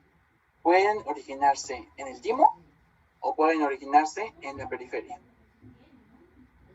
Ahora, cuando el origen de estas células ocurre en el timo, predominantemente se originan de un proceso que se conoce como selección negativa. Recuerden que la selección negativa era un proceso de selección que ocurría durante el desarrollo del linfocito T, en el cual los timocitos doble positivos en la corteza o los timocitos simple positivos en la médula reconocían con alta afinidad antígenos propios, ¿se acuerdan? Durante la selección negativa, las células que reconocen con alta afinidad antígenos propios pueden tener dos destinos. El primero es que esas células se eliminen, que es la eliminación de células autorreactivas. El segundo destino es que estas células T se vuelvan células T reguladoras. Entonces, las células T reguladoras que vamos a tener por acá, cuando se originan del timo, o sea, a consecuencia de la selección negativa del timo, reciben el nombre de linfocitos T reguladores naturales. Insisto, las células reguladoras que se generan a consecuencia de la selección negativa en el timo reciben el nombre de linfocitos T reguladores naturales, o podemos abreviarlo como NTREC. ¿Sale? Ahora, cuando esas células reguladoras se generan en la periferia, las vamos a llamar linfocitos T reguladores inducibles.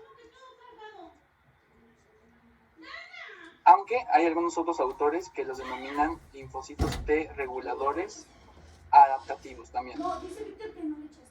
Pero es más correcto el nombre de inducibles. Esos linfocitos T reguladores inducibles los vamos a llamar entonces ITREC. La primera diferencia entre los linfocitos T reguladores naturales y los inducibles es su sitio de generación. Entonces, los naturales, insisto, a consecuencia de la selección negativa en el timo, y ojo, se generan a consecuencia de una interacción con antígenos propios o antígenos extraños. ¿Qué tipo de antígenos hay en el interior del timo? ¿Propios o extraños? Propios, muy bien. Se generan tras el contacto con antígenos propios, porque el timo no tiene vasos linfáticos aferentes, entonces no pueden ingresar antígenos extraños. En la periferia es exactamente lo mismo. A pesar de que puede haber antígenos extraños, cuando hay contacto con antígenos propios, es cuando se pueden generar los linfocitos T reguladores inducibles. Ahora, estos linfocitos T reguladores van a tener un fenotipo, es decir, van a tener la expresión característica de ciertos marcadores de superficie. Y su fenotipo está dado de la siguiente forma. Son células CD4 positivas porque derivan en linfocitos T CD4. Eso es lo primero. Son células que expresan CD25 alto. Y ojo, eso nos tiene que hacer pensar en lo siguiente. Expresan CD25 alto porque la principal citosina que favorece su proliferación y diferenciación, ¿qué citosina va a ser? IL-2. La IL-2. Perfecto, muy bien. La interleucina 2 es la citosina más importante para la generación y el mantenimiento de células T reguladoras. Muy bien.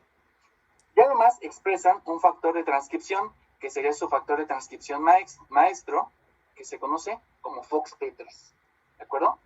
FOXP3 entonces es el factor de transcripción maestro o específico de los linfocitos T reguladores. ¿De acuerdo?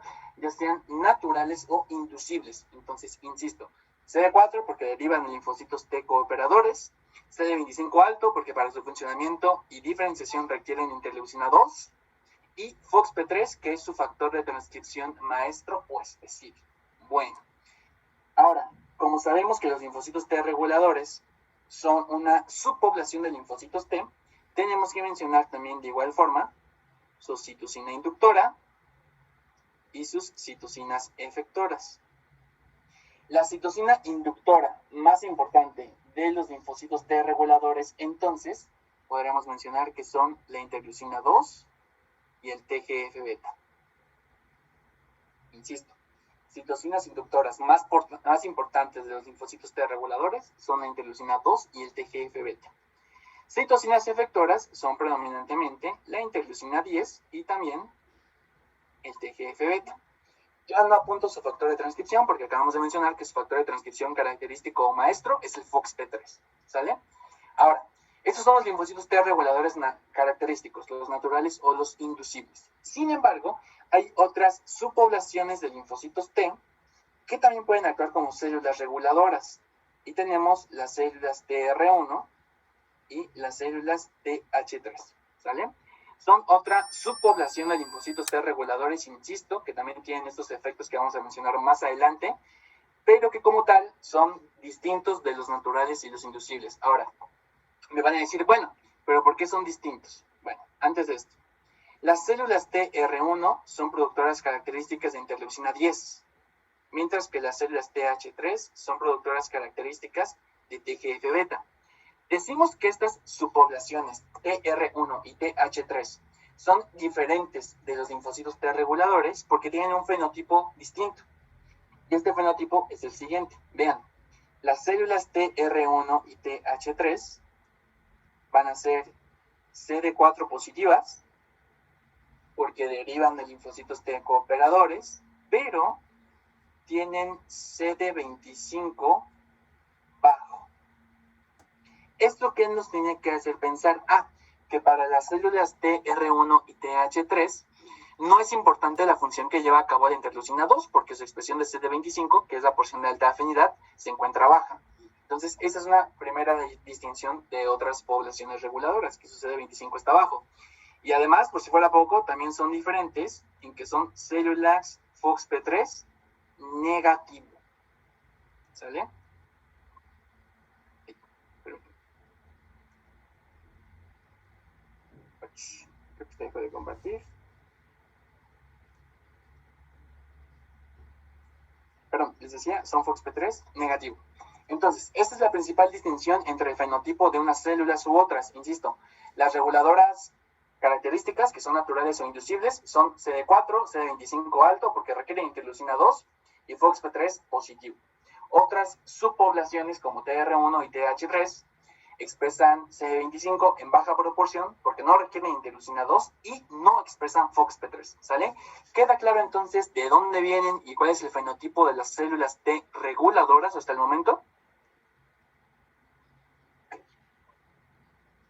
Entonces, sabiendo esto, vamos a hablar de cómo llevan a cabo la regulación estas células T. Bueno, principalmente, chicos, los linfocitos T reguladores, este es un linfocito T regulador, pueden llevar a cabo sus efectos, digamos, reguladores o de supresión mediante la producción de citocinas. Y van a ser importantes dos citocinas. Por un lado, el TGF-beta, y por otro lado, la interleucina 10. El TGF-beta, vamos a empezar a hablar primero de él, es una molécula que se encuentra involucrada en favorecer distintas funciones. Entonces, todos los dibujitos van a ver que están muy sencillos porque llevan a lo mismo. Primera función del TGF-beta es una molécula que inhibe la proliferación del linfocito T. Esta va a ser la primera característica. Número 1, reduce o inhibe la proliferación del linfocito T. Y número 2, inhibe de igual forma la generación de macrófagos M1. ¿A través de qué forma o a través de qué vía se activaban los macrófagos M1? ¿Se acuerdan? ¿Clásica o alternativa? La clásica, ¿no? Súper bien, Pau, muy bien. Y cuando se activan de forma clásica, ¿para qué están capacitados? Para la fagocitosis. Muy bien, y también recuerden que para la inflamación, ¿sale? Acuérdense, fagocitosis porque incrementan la expresión de especies reactivas de oxígeno y nitrógeno. Inflamación porque empiezan a producir citocinas proinflamatorias como la IL-1, la IL-6 o el TNF-alfa. Y además también incrementan la expresión de moléculas del MHC y eso le vuelve mejor APC. Entonces, esa es una función del TGF-beta, inhibe la activación clásica del macrófago, con lo cual altera entonces la fagocitosis y la inflamación. Bien, su segunda función es que vean, y esto es un efecto característico, de acuerdo al sitio donde actúa el TGF-beta en los linfocitos T, puede estimular, que le voy a poner como una crucecita, o inhibir el desarrollo de ciertas poblaciones celulares. Por ejemplo, cuando el TGF-beta actúa en los linfocitos T, acabamos de mencionar que puede estimular el desarrollo de subgrupos como los linfocitos T reguladores. Y esto también me gustaría que lo recuerden, y de hecho fue pregunta del examen. Cuando el TGF-beta se conjunta, por ejemplo, con la interleucina 1 y la interleucina 6, actúa como citocina inductora de qué subpoblación, TH1, TH2 o TH17. Insisto, TGF-beta más interleucina 1 y L6, ¿a quién inducen? ¿1, 2 o 17? TH2. No, de ahí es característica la interleucina 4. 1. No, ahí es el interferón gamma y la interleucina 12. No asusten. 17, Bueno. ¿no? Pues sí, el TH17. Acuérdense que el TGF-beta es una citocina inductora, el TH17. Mencionamos en su momento que cuando el TGF-beta se une a su receptor en estas células, estimula la expresión de un factor de transcripción maestro que se llama ROR gamma T. El ROR gamma T es el factor de transcripción característico de los TH17. Y estimula el FOXP3 en los Treg. Entonces, ojo, estimula Treg y TH17. Y por lo tanto, regula de forma negativa a los TH1 y a los TH2. Ahora, ¿cómo se llama esta propiedad de las citocinas? Mediante la cual, dependiendo de la población celular, pueden generar distintos efectos. ¿Cómo se llama esta característica? Es una pregunta chispas de la clase 2, tal vez. Insisto, propiedad de las citocinas que nos dice que cuando actúan en distintas poblaciones celulares pueden producir distintos efectos. ¿Eso cómo se llama? ¿Pleiotropismo? Muy bien, Sam. Eso se llama pleiotropismo. Este es un efecto del pleiotropismo del TGF-beta, porque estimula la generación de células T reguladoras y TH17, pero inhibe a las células TH1 y TH2. Muy bien, perfecto. Con el doctor Marvin también se revisó que durante la activación de los linfocitos B, el TGF-beta estimula cambio de isotipo a qué inmunoglobulina, perdón. IgA, IgG o IgE.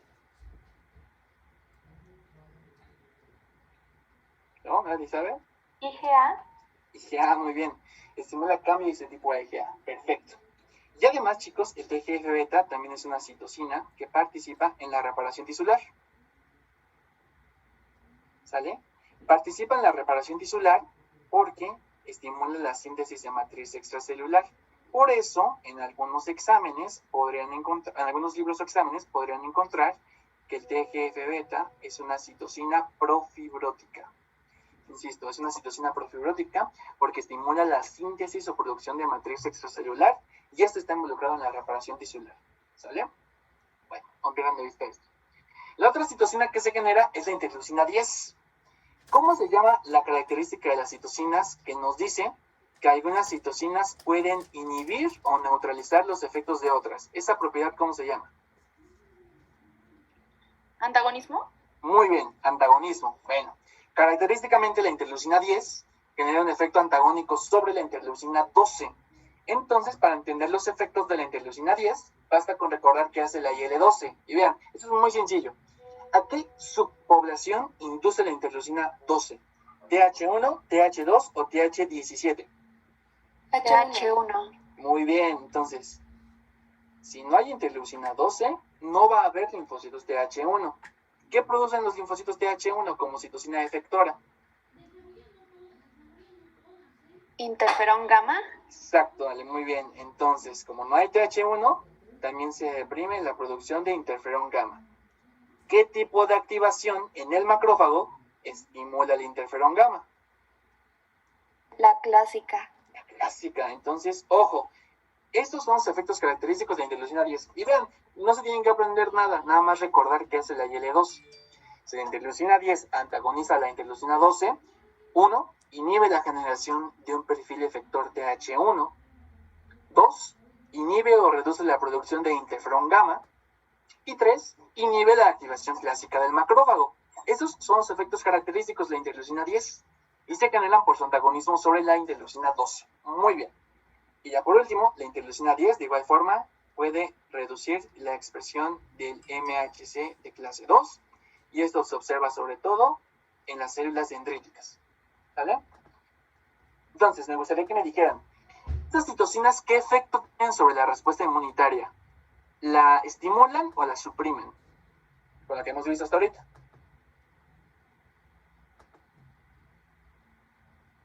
¿Qué harían? ¿La estimulan una respuesta inmunitaria o suprimen las respuestas inmunitarias? ¿Qué pensarían?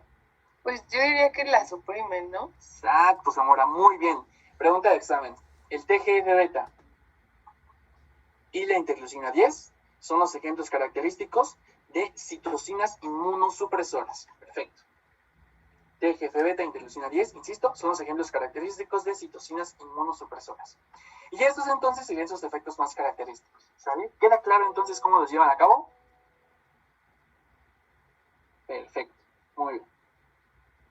Ahora, esto es en cuanto a la producción de citocinas, pero como les mencionaba desde un inicio, los linfocitos T reguladores son células maravillosas, tienen un montón de funciones que, en serio, wow, les digo, son mis células favoritas porque hacen absolutamente todo. Vamos a ver cómo se generan a gran medida los efectos que llevan a cabo. Ya vimos que uno de sus efectos es la producción de estas citocinas, interleucina 10 y TGF-beta. Ahora, los linfocitos T reguladores también mencionamos que expresan CTLA4 de forma constitutiva. Y de acuerdo a todo lo que hemos visto, ¿qué efecto creen que genera la expresión de CTLA4 de forma constitutiva en los linfocitos T? ¿Esto qué favorecerá?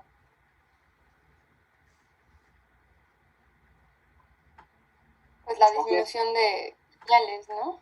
Exacto, entonces esto inhibe la activación de los linfocitos T. Y esa sería su primera función característica también. Insisto, expresan CTLA4 de forma constitutiva y con ello inhiben la activación del linfocito T. ¿Sale? Número 2. Los linfocitos T reguladores, cuando actúan sobre todo en las células dendríticas, estimulan la producción de una enzima que se llama indolamina 2,3-dioxigenasa. Insisto, los linfocitos T reguladores en las células dendríticas estimulan la expresión de una enzima que se conoce como indolamina 2,3-dioxigenasa o para los cuates, IDO. ¿Sale? Esta enzima tiene un mecanismo de acción muy característico. Vean, lo principal que hace es que reduce, agota o destruye las reservas de triptofano. ¿Vale? Básicamente es un mecanismo de acción. Reduce, agota o destruye las reservas de triptofano. Y cuando está degradando el triptofano, genera metabolitos tóxicos. Y estos metabolitos tóxicos inhiben sobre todo la proliferación del linfocito T.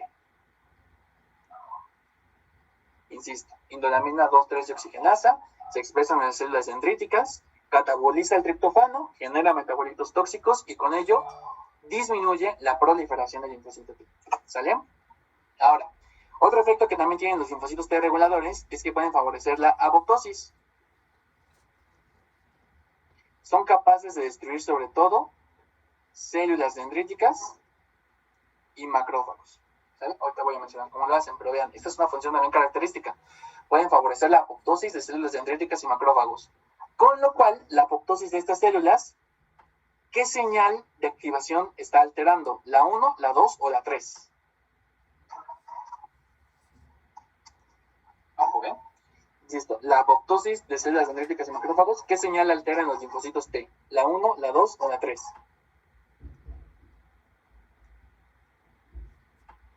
Pues muy importante en la 1. Porque si no hay células presentadoras de antígeno, pues no se puede llevar a cabo el reconocimiento de estas moléculas. Entonces se puede alterar la primera señal, que es el reconocimiento de antígeno. Ok. Otra característica de los linfocitos T reguladores es que son capaces de expresar gránulos ricos en perforina, granzima y serglicina. Y acuérdense que estas proteínas citotóxicas están involucradas en favorecer también la apoptosis. Entonces, ojo, gránulos citotóxicos ricos en perforina, granzima y cerglicina. Pero tal vez el mecanismo de regulación más característico de estas células es que expresan CD25 de forma constitutiva. Ahora, cuando nosotros hablamos de la activación del linfocito T, ¿se acuerdan que mencionamos que CD25 era un marcador de activación? Y era un marcador de activación porque únicamente lo expresaban los linfocitos T tras activarse, pero en ese momento se dijo que había una excepción. Había un grupo de células que, aunque no estuvieran activadas, todo el tiempo estaban expresando CD25 de forma constante. Bueno, son los linfocitos T reguladores, ¿sale? Recuerden que el CD25 es el receptor de alta afinidad de interleucina 2. Está representado en el receptor por la cadena alfa. Entonces, el hecho de que los linfocitos T reguladores todo el tiempo están expresando CD25 favorece un mecanismo de regulación que se conoce como depresión de interleucina 2. Y no quiere decir que la interleucina 2 está triste, no es depresión, es depresión. Depresión es exactamente lo mismo a agotamiento, ¿sale? Entonces, son capaces de llevar a cabo un agotamiento de interleucina 2 porque todo el tiempo están produciendo el CD25.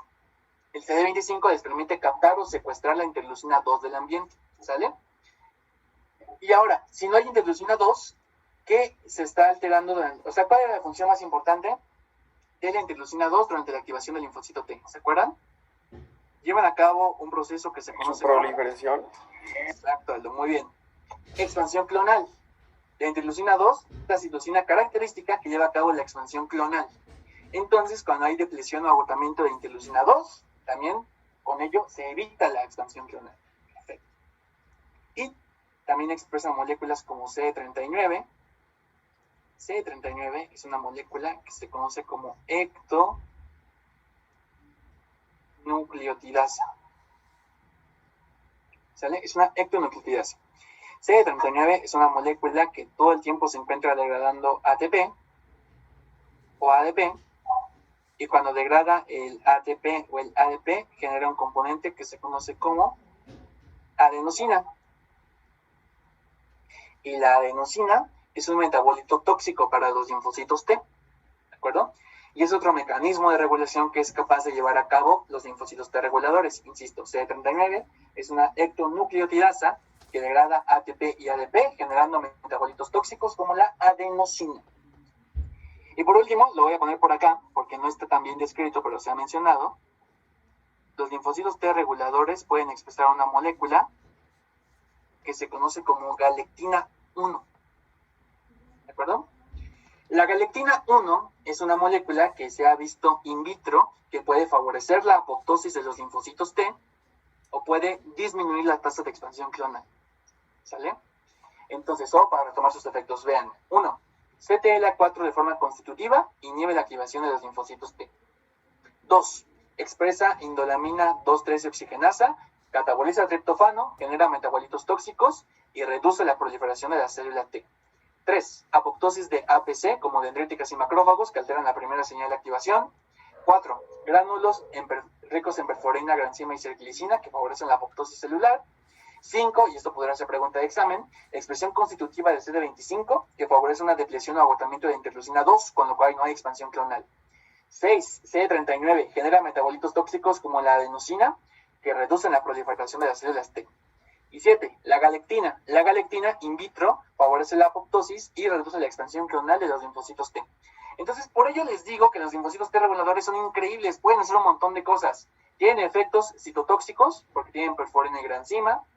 Regulan de forma negativa la activación, porque tienen CTLA4.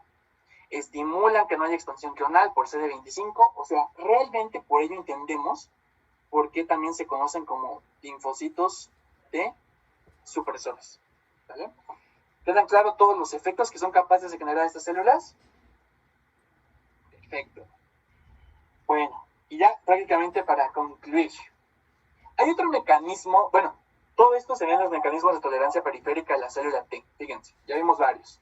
Alergia, unión a moléculas inhibidoras, regulación por células supresoras y vías de apoptosis. Esos serían como todos los mecanismos que forman parte de la tolerancia periférica en el T. En el B son muy chiquitos, o sea, básicamente nada más se han descrito 3. En el caso de los linfocitos B, cuando establecen contacto con un antígeno propio, pueden llevar a cabo distintos mecanismos de regulación. El primer mecanismo de regulación se llama anergia. Ahora, de acuerdo a todo lo que hemos visto, recuerden que anergia la podemos definir como la falta de respuesta funcional frente a un estímulo. ¿Sale? Eso es la anergia, la falta de respuesta funcional frente a un estímulo. En el caso del T, de acuerdo a todo lo que vimos, la anergia puede estar producida por la unión a moléculas inhibidoras o por una ausencia en la segunda señal de activación. En el caso del B, la anergia lo único que nos dice es que los linfocitos T tienen una necesidad incrementada de una molécula que se conoce como BAF. Ahora, cuando vieron el tema de activación con el doctor Marvin, ¿se acuerdan qué estimula BAF? ¿O cuál es la función más importante de BAF? Están bien muertos. Bueno, les voy a ayudar solo porque me cambian. BAF es una molécula ¿Era para la transición del linfocito B maduro? ¿Transición a B maduro o me estoy equivocando? De hecho, creo que a lo mejor no contestan porque creo que no lo mencionamos en activación, pero sí mencionamos su función en maduración, como dice Cris. En la parte de maduración lo vimos. Perdón, chicos. Transición entonces durante la maduración y durante la activación estimula la supervivencia, básicamente. Estimula la supervivencia de las células B. Entonces, hay un mecanismo de regulación en las células B que cuando se unen a un antígeno propio, estas células B requieren cantidades muy elevadas de BAF para poder sobrevivir, ¿sale? Y debido a que requieren cantidades muy elevadas de BAF, normalmente tienen un tiempo de vida muy cortito porque todo el tiempo están compitiendo con linfocitos B que no son autorreactivos. Entonces, ojo, entiéndanlo así. La anergia en las células B les dice que para poder sobrevivir requieren señales adicionales de supervivencia. Y esas señales adicionales de supervivencia las da el BAF. Bueno, el segundo mecanismo de regulación es la apoptosis. ¿Sale? Los linfocitos B autorreactivos o que se unen con alta afinidad a antígenos propios son capaces de activar vías apoptóticas mediadas por la caspasa 9. Y esas son vías apoptóticas intrínsecas o extrínsecas. Caspasa 9 es intrínseca. Muy bien, es la caspasa iniciadora de la vía intrínseca. Ahora, ¿dónde ocurre este proceso de selección de los linfocitos B cuando se acoplan a antígenos propios? Bueno, acuérdense que esto ocurre o se conoce como fenómeno de selección en el centro germinal.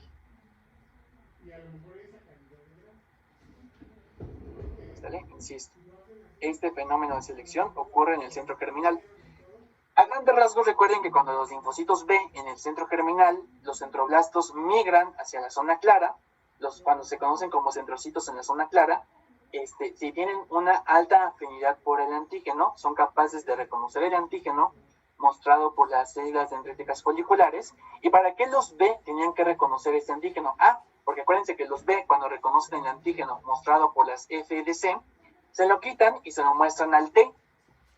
Cuando los linfocitos B le muestran el antígeno a los TFH, reciben señales de supervivencia, ¿sale?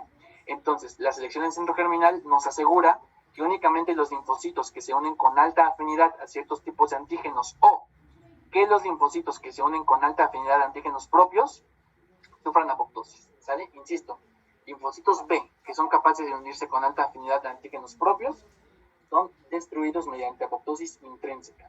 Y el último mecanismo, y tal vez sea el que se encuentra mejor descrito en los linfocitos B, son los receptores inhibidores.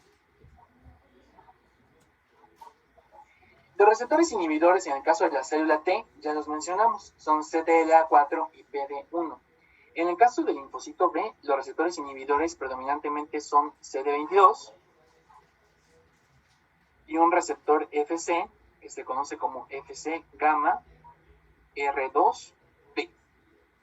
Insisto, dos tipos de receptores inhibidores, el FC gamma R2B o el CD22.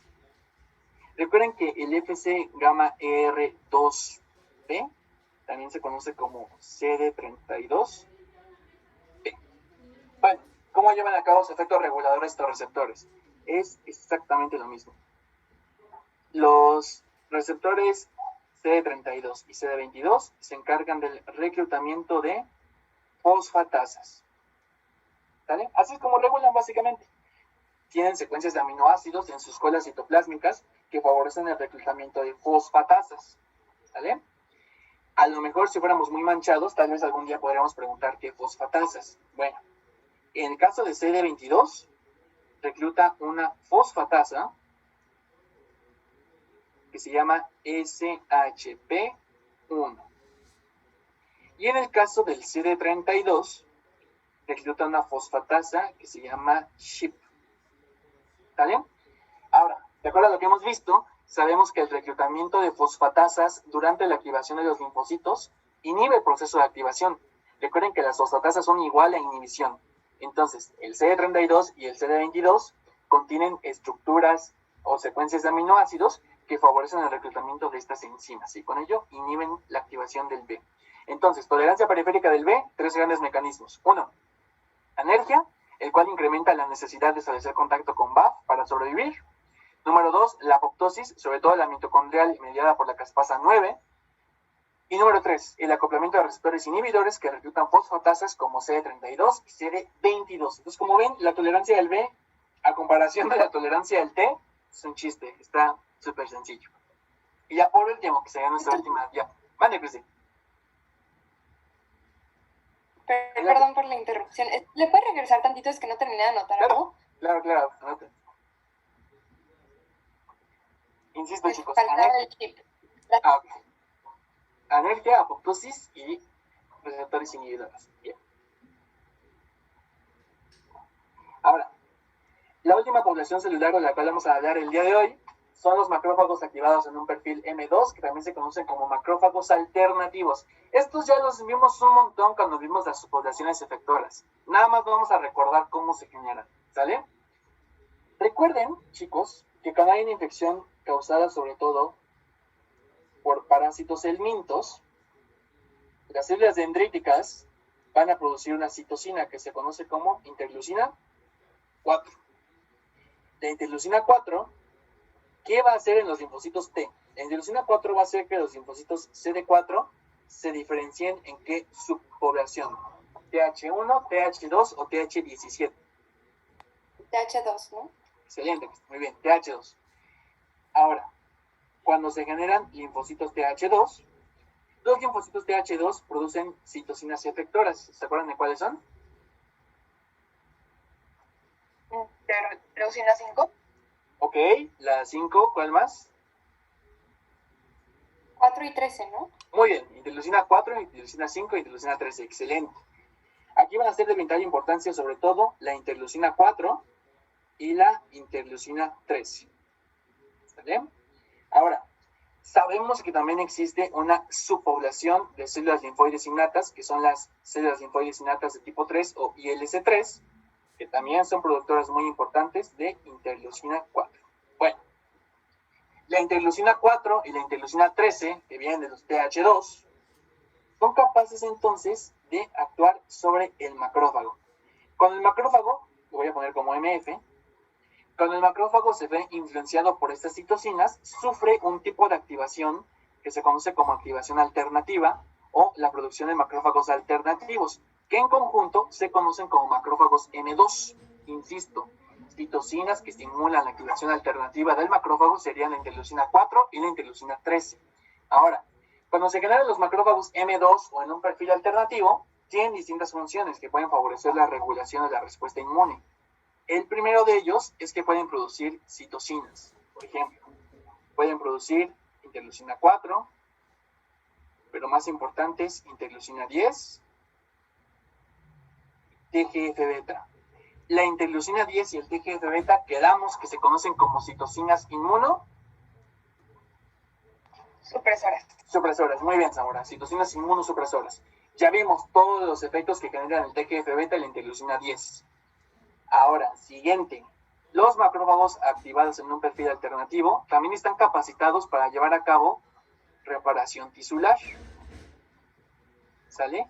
Y esta reparación tisular la llevan a cabo a través de reacciones de fibrosis. Pueden llevar a cabo reacciones fibróticas porque son productores de TGF-beta y además son productores de una molécula que se conoce como FGF. Ahora, el TGF-beta sabemos que es un factor de crecimiento transformante, es una citosina profibrótica, y el FGF también se conoce como factor de crecimiento de fibroblastos. El factor de crecimiento de fibroblastos, de igual forma, estimula la producción de matriz extracelular y esto se involucra en la reparación tisular. Entonces, muy sencillo. Ahora, los macrófagos M2 también están involucrados en la angiogenia. ¿Sale? Angiogenia, que es la síntesis de vasos sanguíneos, porque producen un componente que se llama VEGF. ¿Y se acuerdan qué significa VEGF? Bueno, es una pregunta difícil, pero recuerden que VEGF significa factor de crecimiento endotelio vascular. ¿Sale? El factor de crecimiento endotelio vascular estimula la síntesis de vasos sanguíneos o la angiogenia. Y es otra función de los macrófagos alternativos. Estas son funciones buenas, porque a fin de cuentas suprimen la respuesta inmunitaria porque producen interleucina 10 y TGF-beta, y además estimulan la reparación tisular y la síntesis de vasos sanguíneos. O sea, todo esto es muy bueno. Sin embargo, tienen un efecto patológico. ¿Por qué? Su efecto patológico es que estas células estimulan el crecimiento y desarrollo tumoral. Insisto, estas células como efecto patológico estimulan el crecimiento y desarrollo tumoral. Ahora, ¿por qué creen ustedes que las células tumorales, cuando están formando tumores, valga la redundancia, inducen la activación alternativa y no la activación clásica del macrófago? O sea, ¿qué efecto creen que tenga esto en la respuesta inmunitaria?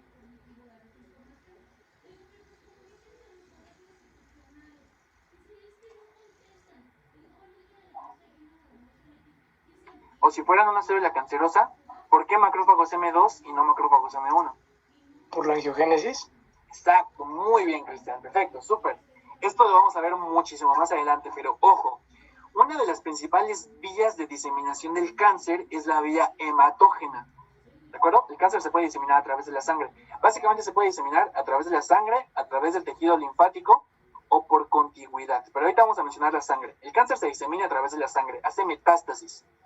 Entonces, se ha visto que las células cancerosas o las células tumorales tienen la capacidad de expresar o favorecer la activación de macrófagos M2 para con ello estimular la síntesis de vasos sanguíneos y poder diseminarse lejos de su sitio de unión, es decir, realizar una metástasis. ¿Sale? Cuando hablemos de la evasión de la respuesta inmune, hablaremos que, fíjense, hoy ya vimos dos mecanismos de evasión antitumoral. El primero era la expresión incrementada de CTLA4 y PD1. Ese es el segundo. Las células cancerosas estimulan la activación alternativa del macrófago, ¿vale? Con lo cual incrementan el tamaño a través de la angiogenia. Perfecto. Bueno, pues con esto concluiríamos, chicos. Con esto terminamos entonces todos los mecanismos de tolerancia periférica del T y todos los mecanismos de tolerancia periférica del B y con ello todo lo de regulación. ¿Sale? Entonces, no sé si existe alguna duda, adelante, la pueden escribir o decir, pero con esto concluimos el día de hoy. Espero que todo haya quedado muy claro.